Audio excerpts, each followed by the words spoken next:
That's what I was going to say. How you doing? I'm doing pretty good. Good. I would say on average. I'm doing pretty well. It's so nice to be back. It's lovely to see everyone again. You look lovely. I took Pretty cool. quite a lot of polyfill on this morning. Some days it takes more than others. You know how it is. And I've got my new handbag. My new Italian handbag that I'm not letting out of my sight. It's lovely. You shall see it with me from forevermore. So, what happens now? You do. Yeah, I don't know. I think we have like 10 minutes together. Okay, that's nice. And then I leave. Do you want to sit down? No. Do you want me to sit down? Yeah, I want you to Okay. sit down. I want you to make yourself very comfortable. Well, I was gonna maybe harass these people some more. Oh, is that what Jason? He seems like a harasser of people. I know. No, I was going to say, just close your eyes, make yourself comfortable. So tell me, what was your first memory? A doll? No, I don't know. I found out who was brand new. Oh, who's new? Hands Went up. out. Hands up. Did you frighten them all away? I can't see anyone's hand. Yeah, they're mostly in the back. Oh, I see all the new victims in the Yep. back. So I interviewed a lot of them and asked what brought them here. Right, how And reminded them that these started 20 years ago.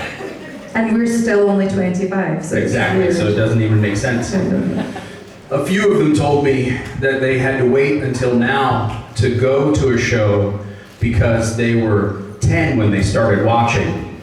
And I told them to shut up. I feel the same. I'm glad you took that step. Yeah. I was like, never say that Did you again. make them all go to the back of the hall? Is that what happened? You're too young. Get back. Exactly. Exactly right. And I see that there's a seat right in the middle here, which is like, I don't know what Mark Shepard's going to do when it's his panel, because he normally walks right down there. And you just walk over the chair like that. Because like, my instinct right now is to go and, not an instinct, my impulse is to go and see the people at the back. In the You could do it. It's quite lovely back As I say, in the cheap seats, but I know none of them are cheap. there. I feel like we know all of these folks very well. Yes. No, maybe yes. Okay. You keep talking, Jason. Okay. You keep going. So after we did the Who's Been Here Before, Who Hasn't, we played a fun game, which was raise your hand if you think you're the only person from your country in the room. And most people found new lifelong friends that they're going to have coffee with an hour away from their house. But I think, I lost count. How many people were the only one from their country here? Raise your hand if you won that game. No, I didn't. Indonesia. Indonesia? Israel? Anyone else? Okay. Israel, Indonesia, and the couple from New Zealand. I would include that, I think. Hi. Ruth, Yes? don't stand too close to them when you ask them questions. Why did I But- get feedback on the mic? Nope. They get scared? Yep. I like that. Also, you can, but they do. Yeah, if you just stick a mic in their face and ask them a question, they will respond. I know some of them will respond, and I'm scared to hear what they will say, so I'm holding back. Are you having a good time? Always. See, good answer. Hi. I feel like at some point in the past I've tried it where I was like, hey, what's your name? And they were just like, Don't remember. I sometimes don't remember, especially when I'm signing my autograph over and over again. Somebody said the word baby to me as I was writing my name, and I started to write baby. So you are responsible for what you say to me when I'm signing and what comes out. Free pour! So we've got something to go with the free pour now. Rob, I'll leave Rob to tell that story. There is something to go with the free pour. Oh, I know. I know. So, the same group of friends, do you know the free pour story? The same group of friends that were meeting up later this summer, and in the house, there was a little memo that the house that's been rented, there's no smoking, vaping, anything like that. And so the message came through that you just have to take gummies instead. Like, this is for the people that do in the group, but not everyone does. It's not me, but... And anyway, the memo came through, and my response, obviously, because I'm known to be the worst offender, was, oh no, what am I going to do without my huge doobie every night? And so then the answer came back, no doobies, no free pours. So we're adding to the list. Lots of doobies and free pours here, though, I can tell. I know what it's like here on a Saturday and a Sunday. Did Rob tell you the story of the shirt yet? What shirt? The shirt that he was getting a different size for? Yeah. Yeah, that was the other side of the car conversation that you couldn't hear because Mark was like, you know, no chance. You guys, the vast majority of you know this already, but we come on this trip mostly to see you, see your beautiful faces, and to see each other, and to eat really, really good food. I came for the handbag. For the handbags. But also because inevitably there is a highlight story from the trip that we will tell for years. Usually involving Rob. Almost always involving Rob. Usually involving some kind of shortchanging of Almost Rob. always, yeah. Yeah, so we've already had a couple this year that made us laugh about as hard as we, expect to at some point. And usually they don't happen in the first day, you know? He did not disappoint. No, he nailed it. He delivers awesome. and delivers and delivers. That was so good. Are you going to tell the story or no? No, I would never. No. I'll tell it to other people, but I'll let them tell it on stage for the first time. Yeah. Pretend I didn't tell the doobie story. He'll tell it funnier. It'll be funny when he says it. I believe I might leave. Okay, go. Enjoy. See you back here. I enjoyed hanging out with you on stage for so long. An interminable amount of time. Good to see you. Oh, thank you, Jason. Did you tell? Because it does involve me. Did you? One of the stories is already how we got off at the wrong train station. You know that story? Didn't tell it, but I love it. Do you know it? Mm-hmm. Rob told me. Yeah. No, that's how we began. That was our first. Thanks, Jason.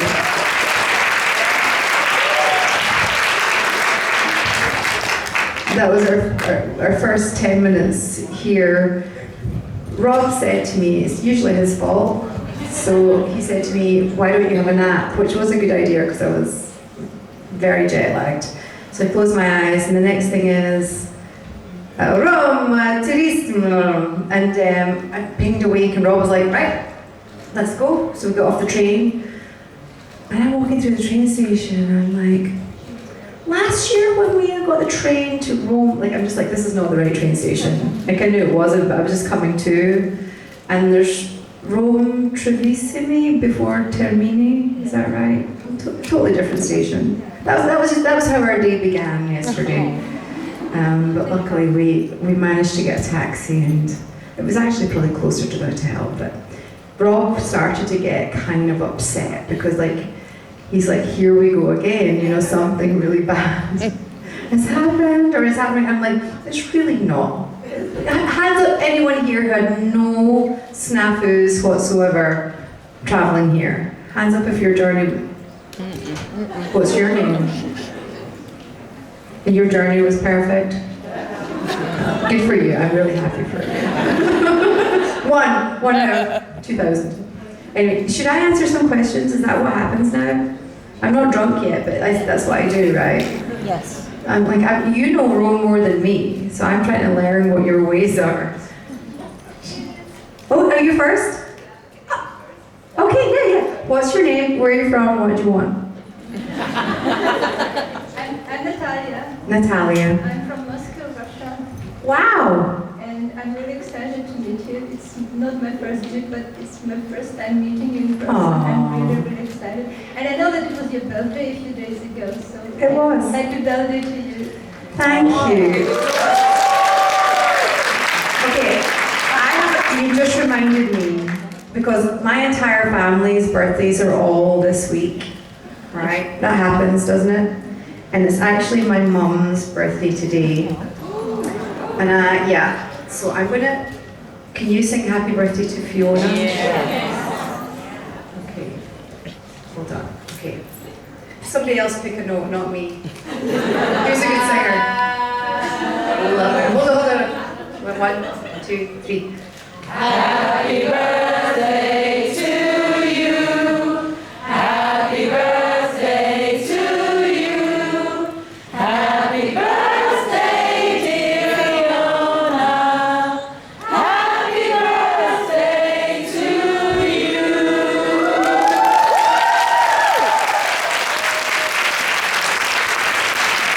Thank you. You just got me so many brownie points. Thank you. I needed that. I really, you don't know how much I really appreciate that. I sent my mum a birthday card and a handmade card from Margaret, and it didn't arrive. But her husband's birthday, my stepdad, he had the same birthday as me, and his arrived. Hers didn't. So like, you know, when you're like, oh, so that will really help. So I really appreciate it. Sorry, you had a question. But Yeah, I'm sorry if this question has already been asked. It's about supernatural, and I was wondering, when you were doing supernatural, what was the thing that you enjoyed the most? And also, what was the thing that was the hardest for you? in reverse order, Mark Shepherd. And Mark Shepherd. It is so hard to say what your favorite thing is about something that was so wonderful in so many ways. It has been the job of a lifetime. I'm here sitting in Rome. I never for a second forget how fortunate I am. And it's because of these and because of you guys. I'm sitting here with my Gucci handbag. All my dreams are coming true. All the time. And I wouldn't have met Rob, I wouldn't have my daughter, I wouldn't have been able to afford IVF to have my daughter. I owe this fandom. It's hard to describe how I feel about the fact that this happened to me, or that I went to the crossroads and did my voodoo and got the part of Rowena, just in case you're wondering how the audition process works. And here we are. That was 2014, and here we are in 2026. And I have to check the year, because that happens with baby brain. And who's in the I Don't Care Club? I don't know explaining it to you if you're not. But you don't always remember things clearly, but I'm like, it's 2026. I know what year it is. That is 12 years of my life, over a decade of my life, because I got to play this part. And whilst I was doing it, I got to be the motherfucker on set, standing there in like the best gown, like giving the best one-liners. I mean, like, what did I do in a previous life that meant I got to do this in this life? So it's really hard to say what my favorite part was. I liked getting a paycheck. That's important, because I hadn't really been getting very many of those before Supernatural, and it was the first time in my life I didn't have to do other jobs. And I really, my hat's off to any artist in this room, or anyone who has a passion and continues their passion, and at the same time still has to pay the bills and do all the other jobs that we have to do. My hat goes off to everyone that does that. And in doing Supernatural, I got to do the thing that I loved, and I just got to do that, and that was the miracle for me. I just got to act. That continues to be the golden fleece that that continues to be what I want to do. And I've made friends for life. I've met, some doofuses I can't shake off. I keep having to have dinner with over and over again. And then it led to other jobs. I mean, the fact that I got to, I'm just going on and on, but I mean, it's such a big question. But the fact that I got to join in the 10th season thinking it was almost over, I'm like, surely this must be the end of this thing. And it was only like 2/3 of the way through. So the fact I got to do 6 seasons, and I had a home for 6 seasons, and I got the experience I got as an actor, and I got to play Rowena. I loved her. And I loved what they gave me to do 99.999% of the time, which is really unusual with an acting job. It's really unusual that you just get so lucky. It's the gift that keeps on giving, and thank you for watching, and thank you for your attention.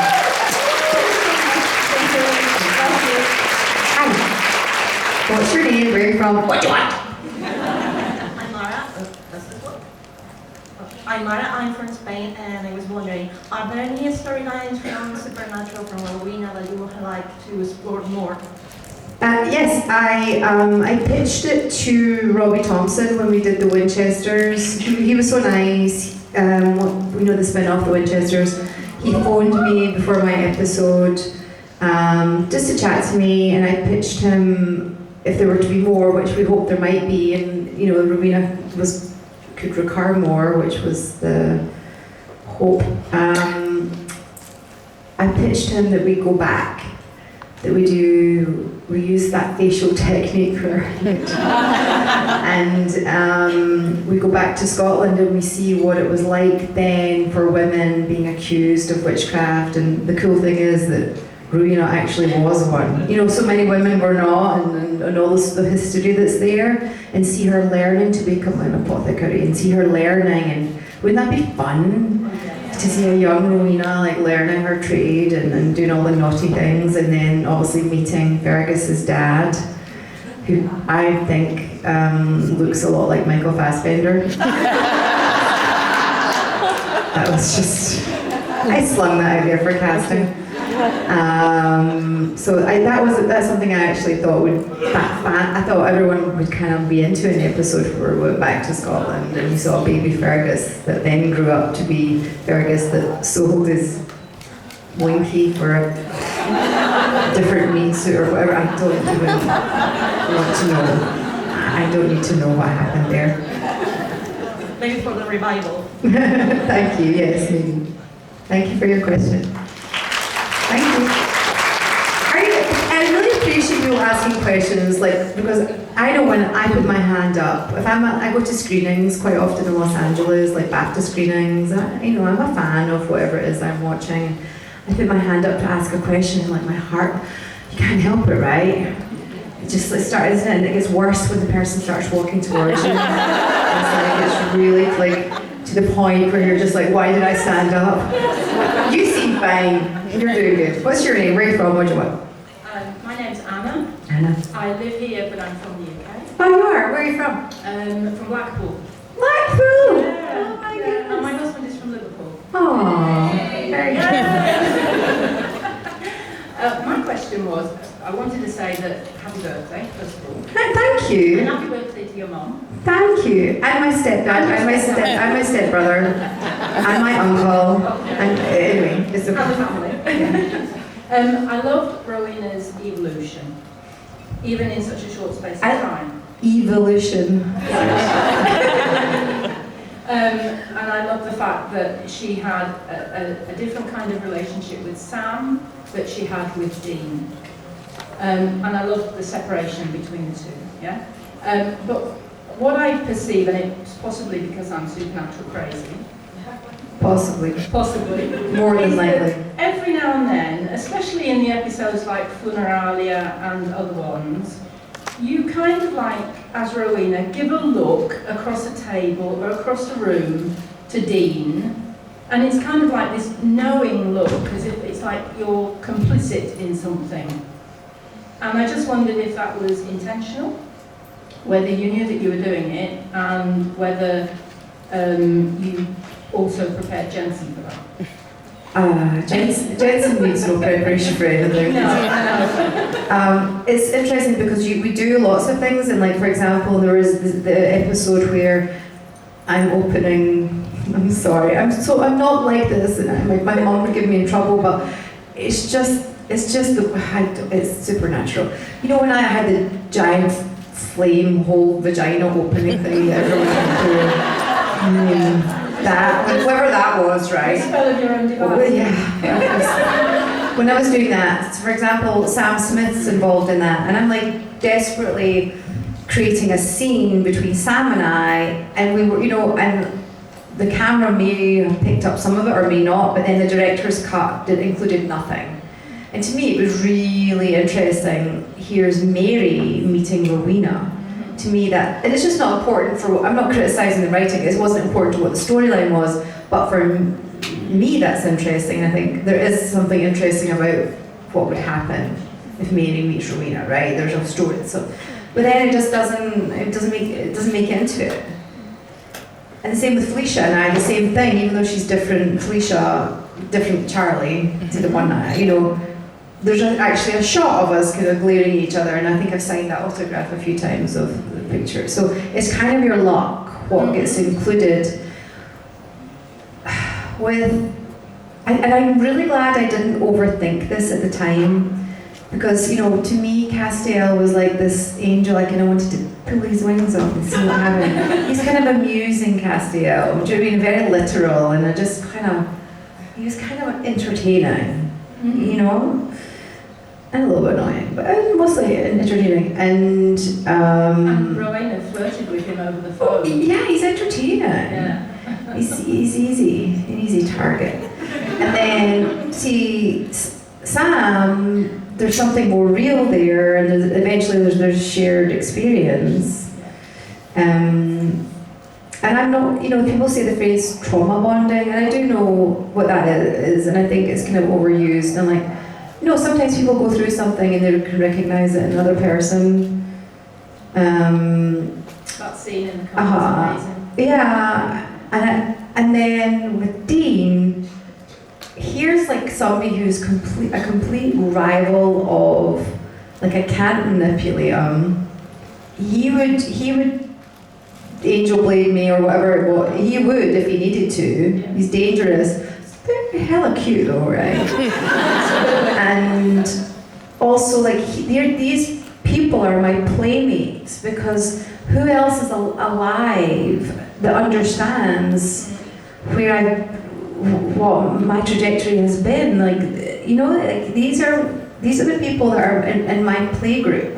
These are my sandpit, and there's just a recognition there of that. Here we are existing at the same time, in the same time and space somehow, because I've been alive for 300 and however many years at this point. So there's just a recognition there. So if you picked up on that, and the camera did, and the director left it in, I think that's really cool. And who knows what the hell I was thinking? I was probably thinking, stop doing whatever it is you're doing, you're trying to make me laugh, or you know what I mean? Who actually knows at this point? The tango with Bernard was fantastic. But, pardon? The dance with Bernard was fantastic. Yeah, I did that backwards in high heels, as women do 3 weeks out of a surgery, so yeah. It was awesome. And it made me do it. It made me really do it. And that was probably the last time I kicked my leg that high. Hi. Hi, I'm Michael from Italy. Hi. I wanted to ask what your favorite thing about Rowena is. My favorite thing about Rowena, that she was so unapologetically herself. And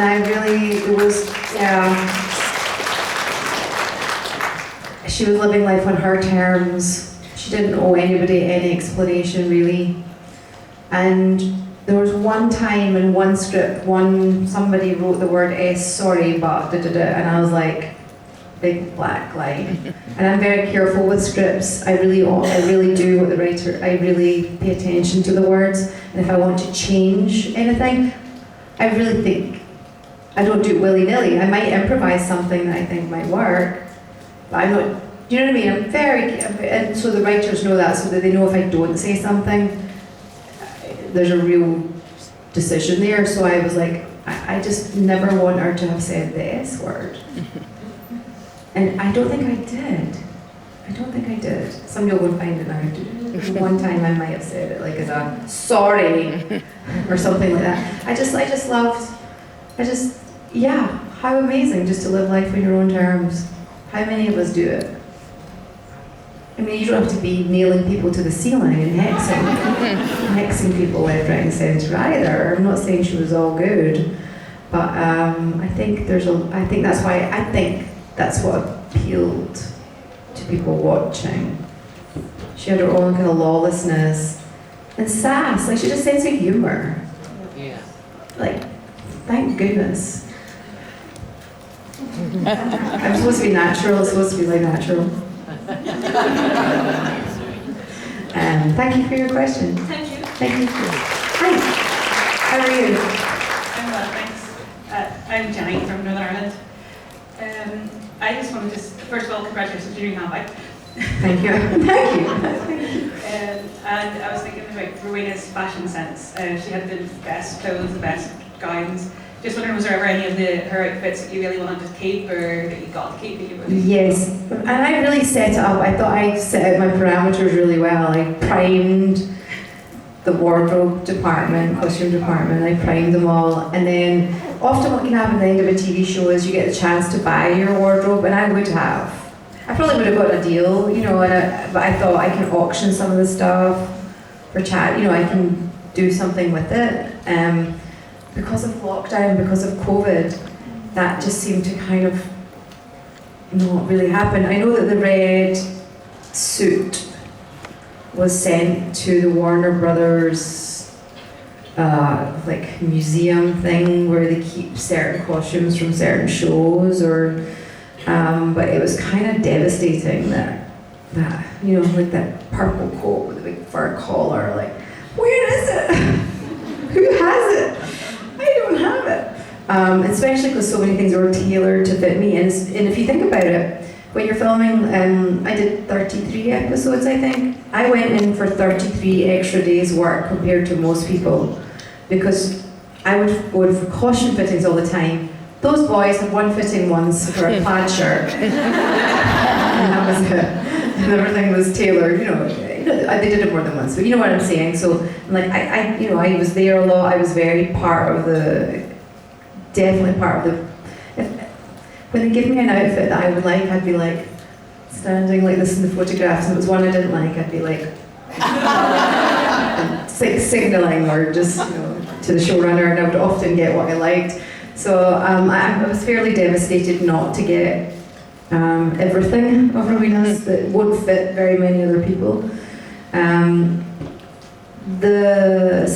Some kind people who were on set towards the end did purloin a couple of things, and I did get a package or two or a couple of things that I'm like, don't quite know what I'm going to do with them because I'm not supposed to have them. So don't tell anyone.